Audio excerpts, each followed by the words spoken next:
আসসালামুআলাইকুম everyone, welcome to my channel. কেমন আছেন আপনারা সবাই? আশা করি আপনারা সব আল্লাহ তাআলা অশেষ রহমতে অনেক ভালো আছেন। আমরা আলহামদুলিল্লাহ ভালো আছি। তো চলে আসলাম আরও একটি ডেজার্ট রেসিপি নিয়ে আপনাদের সামনে, ক্যারামেল পুডিং কেক। অসম্ভব মজা খেতে, আপনারা তৈরি না করলে বুঝতেই পারবেন না। তো চলুন পুরো রেসিপিটা এখন দেখে নিই। তো প্রথমেই আমি পুডিংয়ের লেয়ারটা তৈরি করব। তার জন্য একটা বাটিতে আমি নিয়ে নিচ্ছি 2টো ডিম। তারপর এর ভেতরে আমি দিয়ে নেব 1/4 কাপ চিনি। এবার একটা হ্যান্ড উইক্স দিয়ে আমি খুব ভালোভাবে চিনির সাথে ডিমটা মিশিয়ে নেব এবং চিনিটা গলা পর্যন্ত এটাকে খুব ভালোভাবে মিক্সড করে নিতে হবে। আপনারা চাইলে এই পর্যায়ে আইসিং সুগারও দিতে পারেন, আমি চিনিটাই দিয়েছি। তো এই পর্যায়ে এসে আমি এখানে দিয়ে দিচ্ছি সামান্য এলাচ গুঁড়ো। আমার কাছে এলাচ গুঁড়োর স্মেলটা অনেক ভালো লাগে, আপনারা চাইলে ভ্যানিলা এসেন্সও দিতে পারেন। তারপর আমি এখানে দিয়ে দিচ্ছি 1/2 কাপ দুধ। এই দুধটা আমি আগে থেকেই ঘন করে রেখেছি এবং ঘন দুধটা দিলেই পুডিংটা খেতে অনেক ভালো লাগে। এবার খুব ভালোভাবে সবগুলো মিক্সড করে নেব। তো আমি একটা বাটিতে ক্যারামেল তৈরি করে নিয়েছি আগেই, তো সেটা আর আমি দেখালাম না। ক্যারামেলটা এরকম সেট হবার পর আমি এবার একটা স্ট্রেনারে করে পুডিংটার যে মিশ্রণটা সেটাকে ছেঁকে নিচ্ছি। অবশ্যই ছেঁকে নিতে হবে। তো এবার আমি কেকের মিশ্রণটা তৈরি করব। তো এখানে আমি আরও 2টো ডিম নিয়ে নিচ্ছি।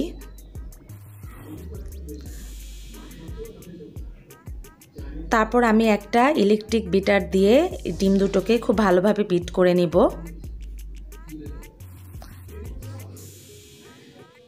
ডিম বিট করার ফাঁকে আমি 1/4 কাপ চিনি অল্প অল্প করে এই ডিমের মিশ্রণে দিয়ে দিব। একবারে পুরো চিনিটা দিব না, অল্প অল্প করে দিব।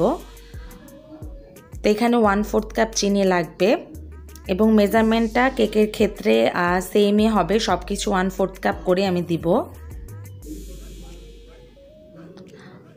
তো এখানে আমি 1/4 কাপ ময়দা নিয়ে নিয়েছি। তার ভেতরে আমি 1/2 টিস্পুন বেকিং পাউডার দিয়ে নিলাম, বেকিং সোডা না, বেকিং পাউডার দিয়ে আমি একটু চেলে নিলাম। নিয়ে এবার খুব ভালোভাবে ডিমের মিশ্রণের সাথে ময়দা বেকিং পাউডার অনেক ভালোভাবে মিক্সড করে নিব এবং এটা বিট করার কোনো প্রয়োজন নেই। একটা স্প্যাচুলা দিয়ে এভাবে করে মিশিয়ে নিলেই চলবে। তো আপনারা চাইলে এই পর্যায়ে কোকো পাউডারও দিতে পারেন। আমি যেহেতু ভ্যানিলা কেক করব তাই আমি কোকো পাউডার দিইনি। তারপর সেই পুডিংয়ের মিশ্রণটার উপরে আমি কেকের মিশ্রণটা দিয়ে দিচ্ছি। দেখলে হয়তো আপনাদের ভয় লাগবে যে এটা মিক্সড হয়ে যাবে। না, কেকের লেয়ারটা সম্পূর্ণই আলাদা থাকবে, এটা মিক্সড হবে না। তো এই পর্যায়ে ভয়ের কোনোই কারণ নেই।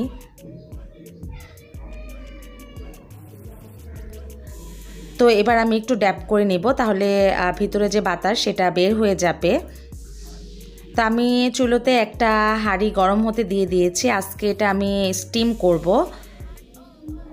তো আগে থেকে একটু গরম করে রেখেছি। আমি 3 ভাগের 1 ভাগ পানি দিয়ে নিয়েছি। তারপর আমি বাটিটাকে বসিয়ে দিলাম।